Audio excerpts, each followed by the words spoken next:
Well, good evening. Hi, pals and gals. How's it all going?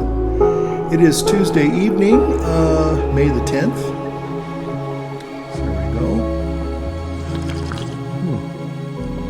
Yeah, May the 10th, that's right. Okay.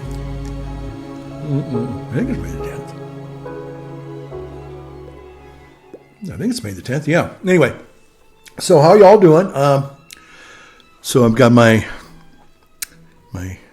my very fancy, schmancy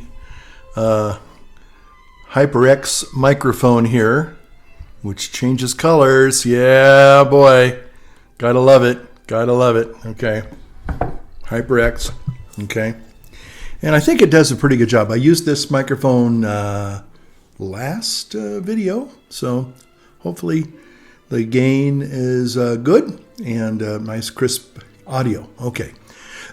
So today, May the 10th, a lot of interesting things have been brewing, and a couple of historical things of note.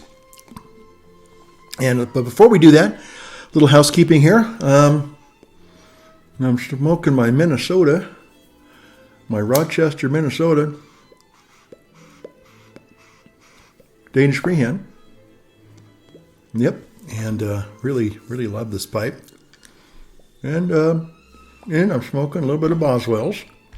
Boswell's Paradise. Yeah. Boswell's Paradise. Okay.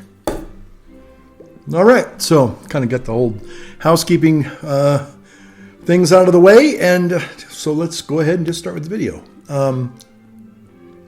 It is just a little bit after 6 p.m. And normally it would be still more like daylight, but we got some clouds rolling in. I don't think we're going to get much of, if anything, of any kind of precipitation. But although the last few days, they haven't been predicting any precipitation, and yet it's been, this little snow flurries and the little grapple, they call it. So no tornadoes, but still a little bit of precipitation, which is fine. I mean, right now, even though winter is over, that's good. That's very good. And the snow is receding. I'm very, very impressed with. Just a week ago, we still had these really, 6-7 foot berms. And they're gone. I mean, they're not completely gone. There's little remnants of them you can see, but the berms themselves are just about gone. So that's really nice. So it's going to be nice to see the spring ground and really enjoying that. When I lived in the valley, and we're just talking maybe an hour's drive down the road from here. Spring has sprung like two and a half months ago. The orchards in the valley, they started leafing out, blooming, probably about the end of, I wouldn't say the end of January, but probably the middle of February, they were starting to get ready to bloom, and by the end of February, early March, that they were just going nuts down there. So the spring in the valley kind of precedes us up in the mountains by about 2.5 months. So now we're starting to get real spring, and I just knew it was going to be gorgeous and glorious, and it is. So I'm really excited about that. Oh, we had some excitement yesterday. Let me flash some little bear videos for you. We are doing some remodeling downstairs in our parish kitchen, and we brought in a dumpster to do all the demolition, to take out all the old cabinets and all the old stuff. And I noticed about Friday morning, about 1:15 in the morning, some jerk, saw that dumpster and said, "I can throw all my trash in that," and he did. And then 2 days later, we had the bear show up. A big cinnamon bear. Now, people go, wait a minute, that's a brown bear. Wait a minute, brown bears are grizzly bears. You don't have grizzly bears in California. And you're absolutely right, we don't. But we have 3 different colors of black bears. We have the black bear, we have the cinnamon color bear, and an actual brown color bear. More brown than this bear. But anyway, I opened up my bedroom window, and as I was stretching, going, oh, it's a nice morning, and look at all the trees, and there's the bear. I went, bear! And he's a big fella, or big girl, who knows? I don't know. Actually, he's probably non-binary bear, and he's probably identifies as a chipmunk, because we have scads of chipmunks around here. So he's probably thought he's a chipmunk. At least he identifies as a chipmunk. So, yeah. Anyway, but that was kind of an exciting thing. I was about 100 feet from him, from my deck, my back door, and he had found the trash and taken it up to the little overlook there on the snow mound, and he was just kind of having himself a field day and enjoying the morning, enjoying his breakfast. I asked him if he wanted to come in for a cup of coffee, and he just said no, not really. He wasn't interested. But he was interested in our trash, or it wasn't our trash. It was some idiot who, in the middle of the night, literally in the middle of the night, threw it in there. I saw him. I was from my bathroom window. I wanted to, yell at him and say, hey! But I thought, well, at 1:15 in the morning, I don't want to get into an altercation, because he probably could have pulled out a shotgun and shot back up at the window and, hey, you shut up, buddy. It's none of your business. That type of thing. This is the kind of world we live in now. People, they'd have no respect for other people's property. They have no respect for other people's ideologies, their beliefs. Screw you and your morality kind of thing. I'm getting on my soapbox a little early right now, but might lead me into what I want to talk about in a minute. But anyway, it really chapped my hide, and I felt like because we all know when you pour raw garbage into a Dipsy dumpster, you're just going to be inviting the bears. And right now the bears are, for whatever it is, they don't really hibernate that much here. I mean, maybe they did this year because the snow was extreme. So maybe they did hibernate. I don't know. But not in the traditional sense, like 6 months, they burrow into some bank and, they come out, literally around, this time of year after about 5.5, 6 months of hibernation. They basically scavenge. They're scavenger bears up here. They're California bears. They're on welfare, and they pick up their checks once a month, just like all good welfare people. So, but anyway, I digress. So anyway, but it was exciting, and it was fun, and I, kind of wanted to go out and be a little closer to the bear. I opened the door and I took some more pictures, and he kind of got a little bit agitated, and I thought, well, some of the bears that come out in the springtime, they're small bears. They're little bears. They're kind of like the size of a big Malamute. So I'm not really at all afraid of them. But this was a big fella. He was a big bear, or she was a big bear. I don't know again. And I just thought, you know what? I don't want to make that bear aggravated, because it wouldn't have taken a lot for that bear to do a couple of hop, skips, and jump, and but it would have to get through the snow and the embanks and the porch and the rails and everything. But it could very easily have done that. It could have just take off. And once they take off, then they can move very, very fast. It's surprising how agile and fast they can be and are. So yeah, when I went outside on the deck, took a couple more pictures, I said, you know what? And the bear it saw me, and I just thought, you know what? It's looking like it's getting agitated. And I just thought, you know what? It's nice to look at them. I'll go back inside, close the door, take my videos through the window like I'm doing, and it should be fine. And it was. Then one of our parishioners came and had a little air horn and scared it back into the, well, actually, even though people think that's a forest back there, it's just other people's backyard. That's a whole neighborhood back there. It just looks like a forest, but it's not. It's strewn with all sorts of houses, and really nice houses, in fact, and people. So it's not a forest. It looks like a forest, but it's not. Very populated neighborhood. Well, that's where the bears live, don't they? In a neighborhood. Okay, so there you go. Da-dum-dum. Okay, got that out of my system. All right, now I feel better. Thank you. So there you have it. Well, May the 10th. Let me kind of talk about a couple of things, a little more political. This is just my take on things. Okay, so Saturday, I guess they had a coronation in the UK with Charles. That's all I'm going to say. I'm not a big Charles fan because basically he, for a couple reasons, he basically was basically a guy who's unrepentant. Actually, three things. Unrepentant,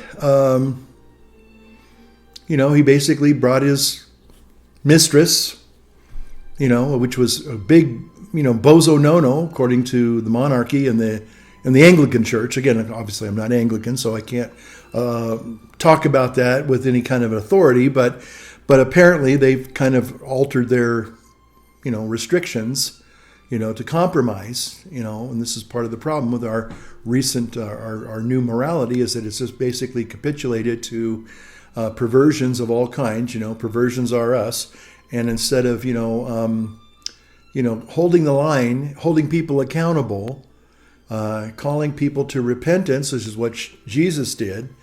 Jesus did not preach tolerance and acceptance. You'll never find those words in the gospel. You'll find repentance and remission of sins, and conversion, and But Jesus didn't come to teach us tolerance and acceptance. I know that seems to be the cornerstone of modern day Christianity, but it's just not really authentic Christianity. It doesn't mean that we go out and we hate people. We love people. We want people to repent and change their lives. Because Jesus said, "Unless you don't keep my commandments, you'll have no life within you." So you've got to keep the commandments the best you can. Nobody's perfect. But the people that just arbitrarily will say, "Well, it doesn't matter anymore, and I can change that. I don't have to listen. Don't have to listen to the church. I don't have to follow those old medieval rules anymore." Well, folks, if you think that way, you're sorely mistaken. That's all I'm going to say. So had Charles repented, and again, I don't want to get into conspiracy theories, whether he had something nefarious to do with Diana's death. I'm not saying he did. I'm not saying he didn't, but for him to continue instead of ceasing and desisting and repenting from his sins with, I guess some of the UK people call her the hyena. So I don't know if that's an actual thing that the majority of, not maybe the majority, but a lot of people who are very not favorably disposed to Camilla call her the hyena. Of course, I think it's based on her teeth. She has a pretty hideous set of teeth. Okay, so. Anyway, but had he repented and ended that whole nasty relationship, maybe I probably would have kind of felt that he was making a right turn. Also, he completely wants to be the king of the faiths, and it's kind of an insult if you were a Hindu or a Muslim or a Jew. You're not. You're talking about cultural appropriation, talking about religious appropriation. You can be respectful, yes, and you can be, as far as politically, you can not be hostile towards other faiths. No one's asking you to be hostile, but you represent, at least you're supposed to. You're supposed to have been a baptized Christian, i.e., Anglican. Well, that's your faith. You're not, I know, and I've worked with people, I've worked with rabbis, I've worked with imams, I've worked with Native American people, and I've respected them, but I'm not them, okay? And for me to somehow pretend that it's okay that I can kind of assume that I have the same spiritual pedigree or history. No, I'm not one. Right now we've gotten to where faith is all just a generic thing. It's like the big coexist crap, Sorry, but that's what it is. It's just crap. Now, again, I'm not saying that you can't be respectful and work with people. You don't have to agree with them. You don't have to say, "Oh, I agree with you. We're all the same. We just have different ways of expressing it." No, we're different. Okay? I had this brought home to me in a very poignant way. When I was going through chaplain school, chaplain training in the military, and I was with a bunch of other chaplain candidates, and some of them were Jewish, some of them were Catholic, some were Protestant, some of them were, I think we Well, at the time, I don't know if we had any. We might have had a Buddhist person as a chaplain candidate. I vaguely remember maybe one of those. A person of the Buddhist faith. Okay, and that's fine. Again, nobody batted an eye. It's like, okay. But I remember talking to these Jewish guys, and I think they were possibly either, I guess there's what? There's Orthodox Judaism, Reform Judaism, and then I guess there's like an ultra-liberal branch of Judaism, okay, with it has lady rabbis and stuff. We actually had one of those. Anyway, but the guys, I talked to them, and they were kind of, they didn't say a whole lot of disparaging things about the girl rabbi, but they didn't associate with her. They just kind of like, well, whatever. You could tell there's a lot of tension there. But anyway, so I was trying to make an inroad with those guys. Hey, I'm kind of Orthodox Catholic, I'm Orthodox Christian, okay? And I said, yeah, we really love our Jewish, brothers and sisters and blah, blah, blah. And I was trying to be ecumenical. And I remember saying, oh, yeah, we do Seder services at our church. And these two rabbinical students said, excuse me, what did you say? I said, yeah, we do Seder. We have a mock Seder service during Lent. They looked at each other, and they looked back at me, and they kind of like, excuse me? You do what? And I said, yeah, we have this mock Seder meal where we talk about the Seder. And the guy says, I'm pretty offended by what you just said. And I am thinking I'm making inroads. I'm being ecumenical. And the guy says, how would you feel if I told you we had a mock mass? And it kind of went down, it hit me in the pit of my stomach. I went, well, that wouldn't be right. He goes, well, what you just told me is not right for you to do our ceremonies. There are ceremonies. There are rites. They're not yours. And I went, I'm sorry. I was just trying to be, ecumenical.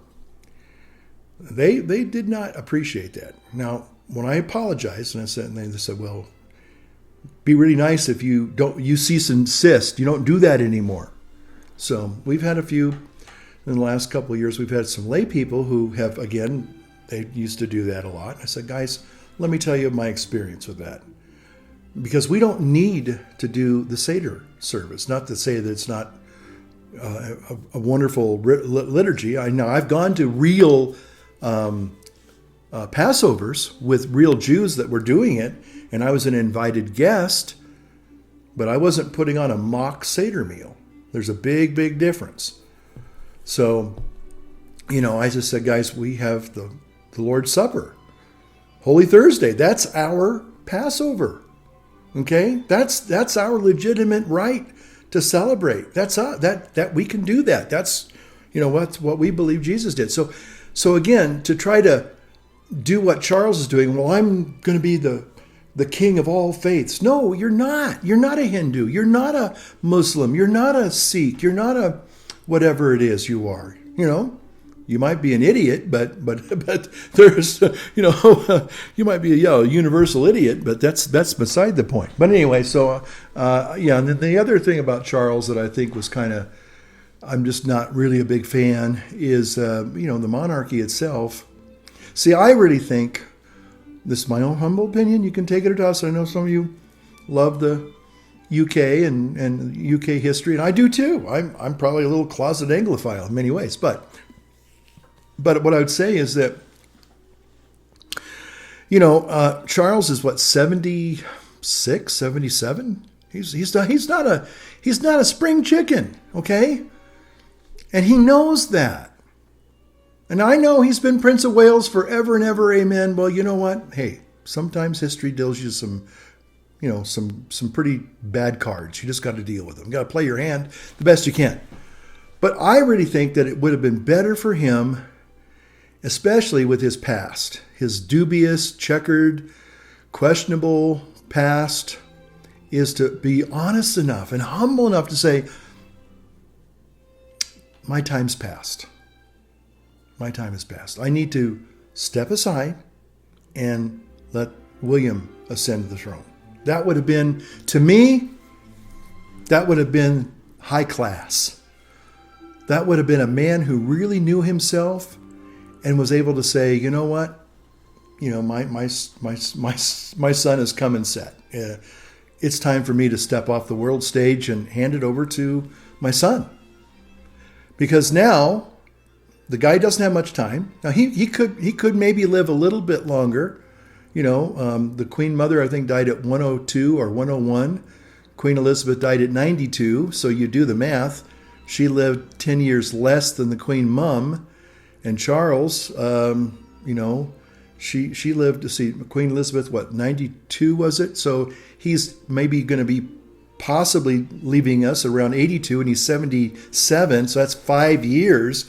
So he makes the British people pay all this big money for a big coronation, only to be followed by a state funeral in a few years. I'm just doing the math, folks. So anyway, and then the other thing is, I just think that as much as I think monarchy is a good thing in and of itself, not necessarily maybe it's how it's being played out in UK now, but again, unfortunately, Charles is just an empty shirt. He's just an empty shirt monarch, So anyway, that's how I feel about that. I just kind of think that he could have done something truly magnanimous, kingly-like, truly kingly-like, and just had the humility to say, you know what, my time has come and gone, and it's more profitable for the people to allow my son to ascend to the throne, and because he'll be there for decades. So, yeah. Oh, the other political news is, I guess, apparently President Trump got some gal brought some accusations against him. This came out of the blue for me. I was like, what? Where did this come from? Seems awfully fishy to me. Now, again, I know people don't like Donald Trump because they just don't like Donald Trump. But I'm the kind of person that's like, okay, if you don't like him, then be specific. What is it about him that he's done that you don't like? Now, apparently, this lady claims that he sexually harassed her. Well, a lot of these gals are saying actually, she tried to say he raped her, and they didn't buy that. They just said, well, yeah, he might have sexually harassed you. Yeah, okay, we'll go that far. We'll acquiesce to your accusation that there's some hostile sexual work environment, whatever, But it sure seems like it's just kind of like a pretty sleazy kind of a thing to all of a sudden come out now. Obviously, anything they can do to prevent this man from running again, it just doesn't pass the smell test, okay? Now, I know that as a wealthy businessman and, powerful man, yes, he had his way with the ladies. He's not a saint. By no means is he a saint. But this other thing doesn't pass the smell test either. So, why didn't this come out, years ago? Apparently the gal's, again, she's an older gal. She's not some young hottie, some young sweet thing. This didn't happen like yesterday or a year or two ago. It's apparently happened maybe a couple decades ago. Again, I haven't got this all came out of the clear blue. It was like, what the heck is this? And they're just trying everything they can to indict him and bring all these, I hate to say it, bogus charges. I mean, maybe there was some credibility. I'm not saying there wasn't. I'm just saying that it just seems awfully fishy. That's all I'm going to say about that. So we'll just have to wait and see how it all plays out. But again, if there's real evidence that he did something truly nefarious and criminal, okay, I have no problems with people being prosecuted for wrongdoing if they've done something wrong. But this seems like it's more fabricated. It's like it's the revenge of the Me Too type, and it's like, well, I'm sorry, unless you have something. Hold on a second, we've been doing some renovation here in the church, and I just been trying different things. We have a little heater that we normally don't run, and we had the gas off, and then we had it returned on, and so the guy came up and turned the heater on. It's a fake fireplace, and I just wanted to make sure that it's not burning the house down. Be right back.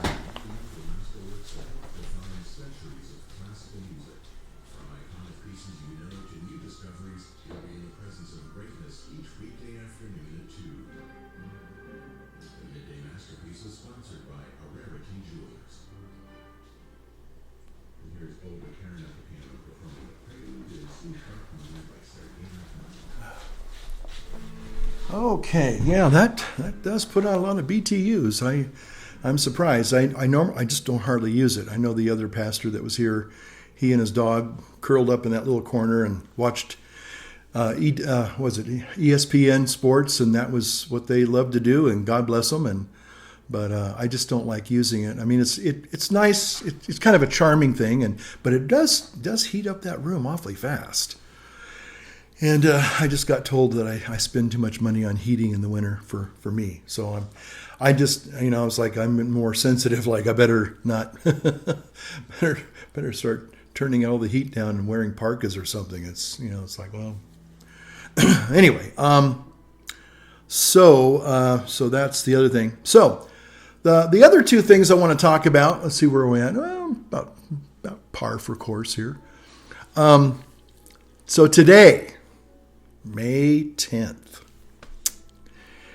I woke up to, and it wasn't clickbait. It's one of my old, I have never met him in real life, but he's a YouTube buddy, Matthew O'Brien. He's a filmmaker in Omaha, Nebraska. And anyway, he had a live stream going on about the new, are you sitting down, Pipe Pals? Speaking of Pipe Pals, I need to have my pipe for this one. I just really do. Where's my tamper? I gotta get the old Briar fired up because I'm fired up about this one. Man, you thought I was fired up about the other two topics I talked about? You just wait and see. I got two more juicy ones that I really want to talk about.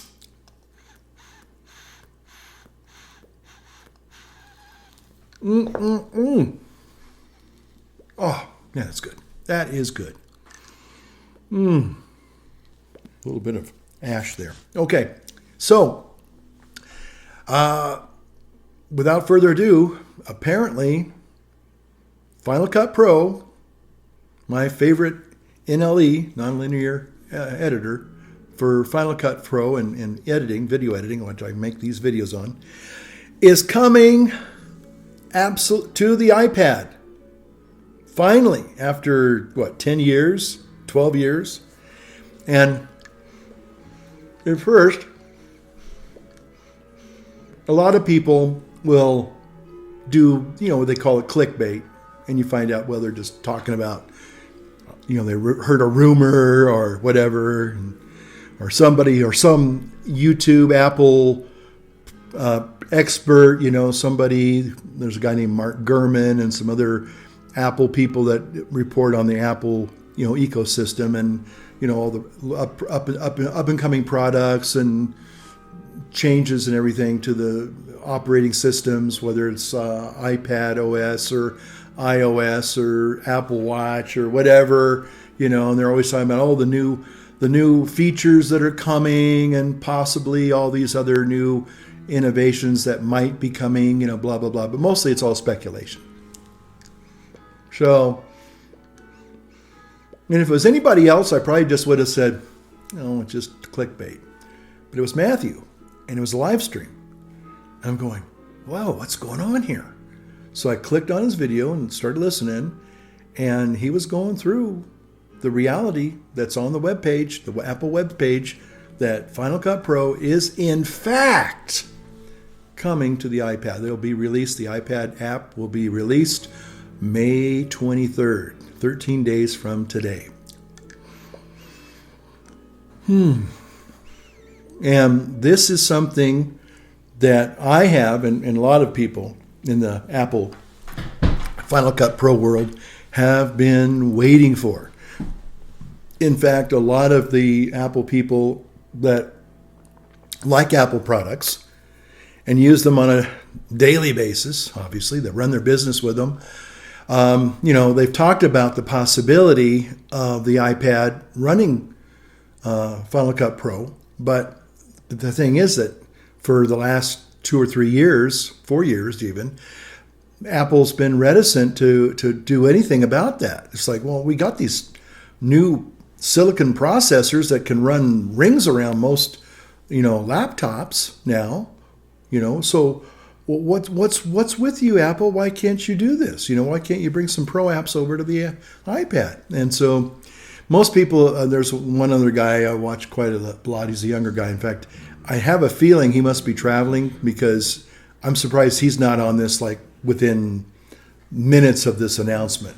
And so I'm kind of like going, well, waiting for his take on it, because he's a guy that used to be literally he was in Chico for a while. He lived in Oroville when I was there, and I wanted to go meet him on a couple of occasions, but I never got a chance to do that. But anyway, he's a younger guy, but he's really very intelligent guy, and very, very intuitive, insightful. But anyway, the thing is that a lot of people, I think this just absolutely took everybody by surprise. I mean, there's a few people that made videos about it, but it was just like they were just throwing something up to say, yeah, Apple's going to put Final Cut Pro on the iPad. It's like, well, okay. Now, technically, with some of their innovations they did in the last couple of years with Sidecar and Universal Control, kind of you could do it, but it was really clunky, and it wasn't really designed. It didn't really work very well. I think I even tried it once, and it just was so frustrating. I just said, I can't do this. It doesn't work very well. So it was sort of like, well, and then the other thing was that most people thought, well, they're just never going to take the time to develop the app for the iPad. It's just not going to happen. And anyway, so a lot of people were kind of, I think, but then this DaVinci Resolve came out about, 6 months ago? Now, DaVinci Resolve is a nonlinear editor as well, but it's a different animal, and it's a lot more sophisticated, shall I say. It's more intricate, and you really do have to spend a lot of time learning a new system, learning a whole new operating system in many ways. So a lot of people that wanted to get into that kind of felt like, well, it's just a high learning curve, and I need something that I'm going to be able to readily be able to use, and not have to try to figure out every little cotton picking thing, And it's not very much. It's not a lot like Final Cut Pro. So a lot of people did. A lot of the professionals, they spent months relearning everything, and they're happy now. And so anyway, but here's the thing. Yes, am I excited? Am I going to get the app when it comes out? You're darn tootin'. Threw in my little Minnesota there. You're darn tootin', I am. But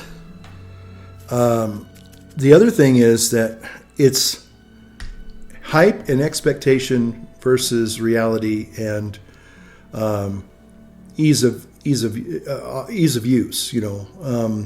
Because you're going to be. I always realized this. I said, well, I'm going to assume that now I'm going to be able to do everything that I do on my big Mac, and I'll be able to do that on the iPad. And you're setting yourself up for a big letdown. Because no, for one thing, the layout's going to be slightly different. They showed the layout, and it's different. It's similar, and you'll probably be able to figure things out a lot quicker because you know the Apple ecosystem, and you know how pretty much the symbols work and the icons work. Okay, so you'll kind of go, oh, okay, I'm looking for this. Okay, there it is. It's not where it normally is on the desktop, but it's somewhere else. I'll find it, and I know what it does.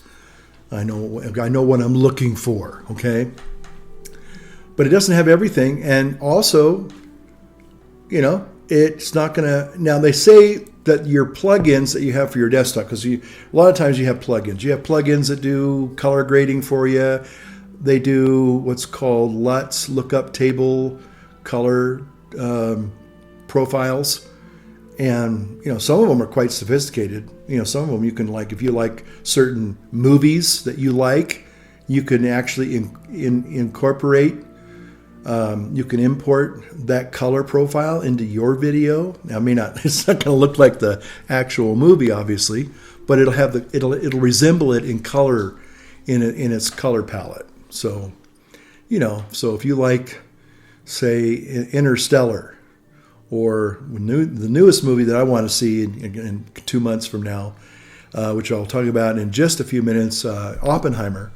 So, that has a lot of the filters. They have a lot of standard filters that have mimicked motion pictures. And so, you might be able to find something that comes close, just like fonts.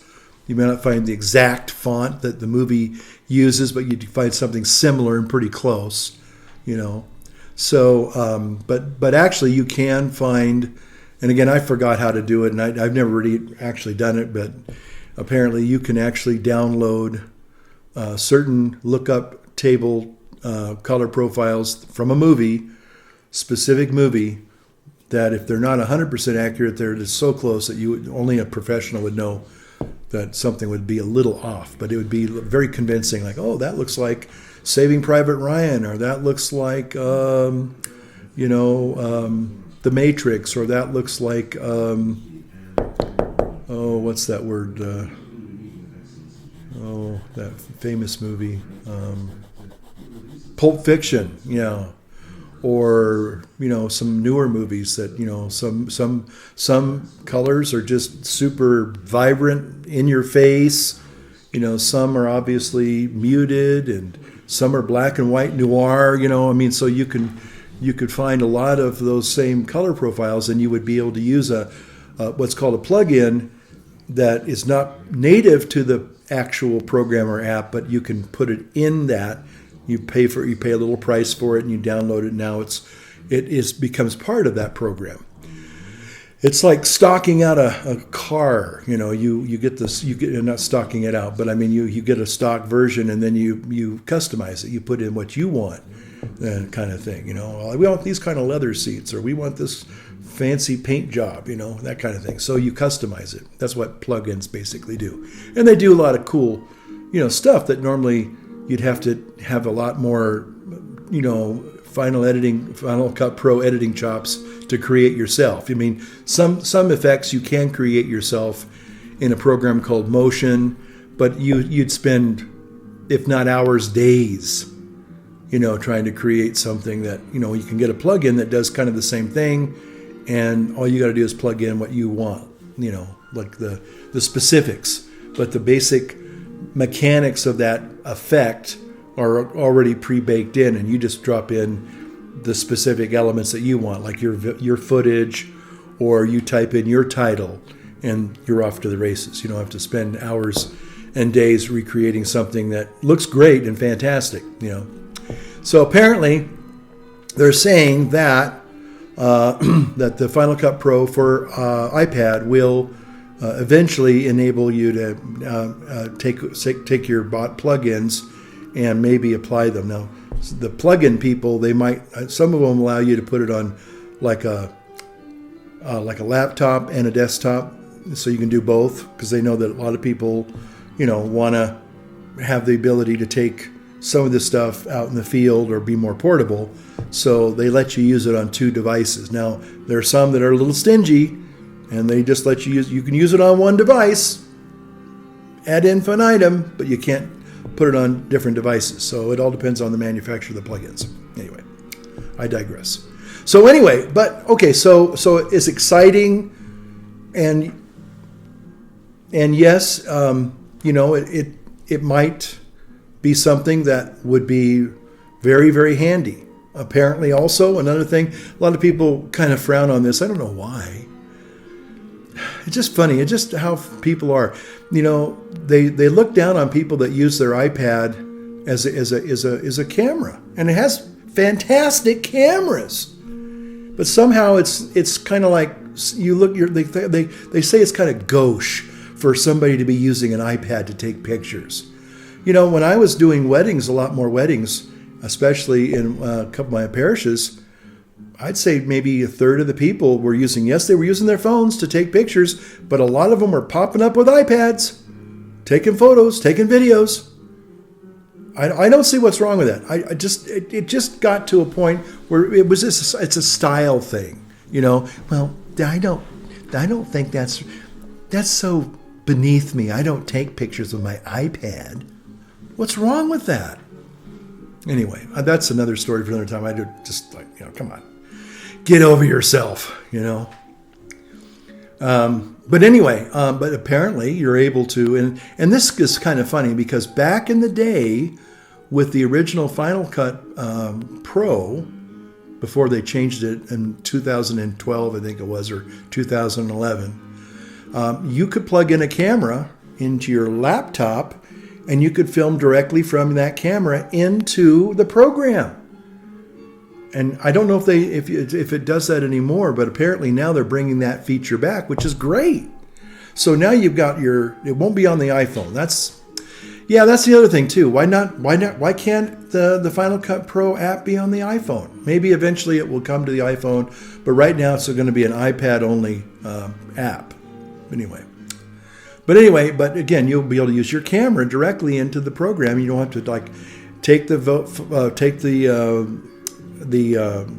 video or picture or whatever, and you'll have to then export it from that camera roll or that whatever device into the iPad app. It'll actually go directly, if you're filming using the iPad, it'll go directly into the app right there, boom. And that saves you a big step. That's a big step. I mean, now that one of the things that I love about the Apple ecosystem, let me say that fast, Apple ecosystem, is a thing called AirDrop. And you just, drop whatever it is, whether it's a picture, a video, a file, whatever. And it's great. And I noticed that over the last year, it's gotten faster. I was like, wow, this is really, it used to take me about 6-7 minutes at times to upload one of these little videos because they'd go about an hour. 6-7 minutes a couple years ago was, hey, that's pretty cool. And now it takes just a matter of seconds, maybe a minute or two, maybe 3 minutes tops, for a little 58 minute video. But 3 minutes to transfer without any cables? Hey, love it. So anyway, but the thing is that I got to remember that, there's a lot of expectations, and I won't really know how effective it really is, how time-saving it is, how efficient it is, how easy of use it is until I actually get the app and start playing with it. It could very easily turn out that it's just a lesson in futility. It's frustration. It's like, hey, this isn't really working. This isn't what I thought it was going to be. So you think that it means that it's going to be Final Cut Pro, but easier. That may not be realistic. So, but it's a Christopher Nolan film, and he did Inception, and he did Interstellar, and I think he did the Batman, one of the Batman, or a couple of the Batman movies, maybe the ones with what's his name. See his face right now, but I can't remember his name. I'm sure you are yelling at me. It's so and so and so and so. Anyway, but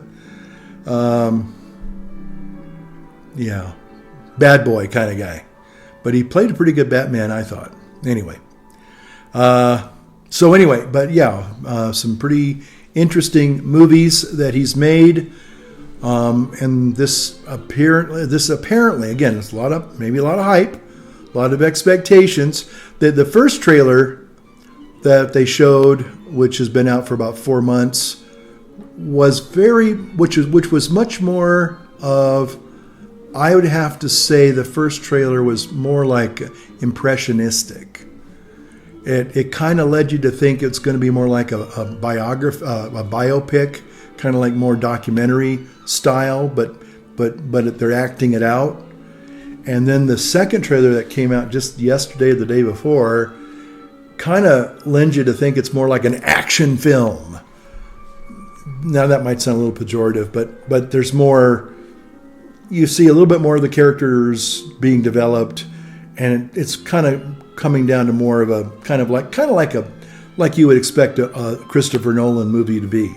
Whereas the first trailer literally was very, very impressionistic. You just got a little sense of the character, a little sense of the story, without a whole lot. They didn't give a whole lot of dialogue. They didn't give a whole lot of. Just a lot of like, ooh, what's this? Got your attention kind of thing. Really got your attention. But anyway, we'll see. Anyway, but I just kind of looking forward to seeing that movie in July. I hope it'll be kind of one of those. It just looks like it's going to be hopefully a decent historical representation of a very critical part of our history, and I'm hoping that they do a good job in telling it. Now, again, don't know if there's going to be a political bent to it. There could be, which I hope that would be more kind of a neutral thing, because I know that in the last 20 years there's been a lot of really, vehement criticism about the use of the atomic bomb. And again, it was something that I don't think was certainly done lightly, but the attitude that I remember, again, I was not alive at that time. I'm not that old, but I come on the heels of World War II, about 10 years after World War II. But the sentiment and the feeling and the belief was that, is awesome and is tragic. The loss of Japanese lives were that they were actually trying to bring the war to a swift conclusion, because in Okinawa there was over 50,000 Americans killed and over 150,000 Japanese killed, and they thought if they're going to be fighting to the very bitter end, to the death, at every little island we go to, this is going to drag out for years, and the loss of life will even be more staggering. So again, I know that that's probably not the politically correct view to have anymore, but that's the people. That comes from the people that lived through that, and I'm hoping that if they can find a balance, to talk about, yes, the enormity of how devastating nuclear weapons, and that was just, those were the baby nuclear weapons. I mean, when they went into the hydrogen bomb, I mean, that just, So again, I know that because we're, talking about what's going on in Ukraine and Russia, people are very much concerned, as they should be, okay? But again, I think we've got to be careful that we don't kind of, make it to where, everybody that was involved with the Manhattan Project and are war criminals and they need to be brought to justice and all that stuff. I don't think that's necessary. I don't think it's accurate. But I know some people probably will disagree. If you do, sure, you're free at this point in time to share your comments. But anyway, I think it's going to be a good movie. I hope it's a great movie. It could be just a dud. It could be, a lot of, somebody said, which is so true. You've seen the movie people know how to make outstanding trailers. You see this trailer and you go, man, I got to see that movie. And you go see the movie and you're like, wait a minute, is this what I signed up for? I thought this movie was going to be something totally different. And it turns out that it's kind of a dud, or it's just a really bad acted movie, or the script's bad, or all the above. And you go, I wasted my money and time on that thing. It's like, sure wish it came to DVD so I could just, buy it and throw it away, Anyway, so, all right. Well, thank you so much for your kind patience and listening to me ramble and rant and share. And we'll talk to you in the next one. So remember, and one last important thing, Robert Oppenheimer, I think, smoked a pipe. Yeah. I think he was a cigarette smoker primarily, but he also smoked a pipe. So there you go. Yeah. Just remember, pipe smokers rule. Okay. Light up your world, light up your pipe. We'll talk to you soon in the next one. Thanks for watching. Bye-bye.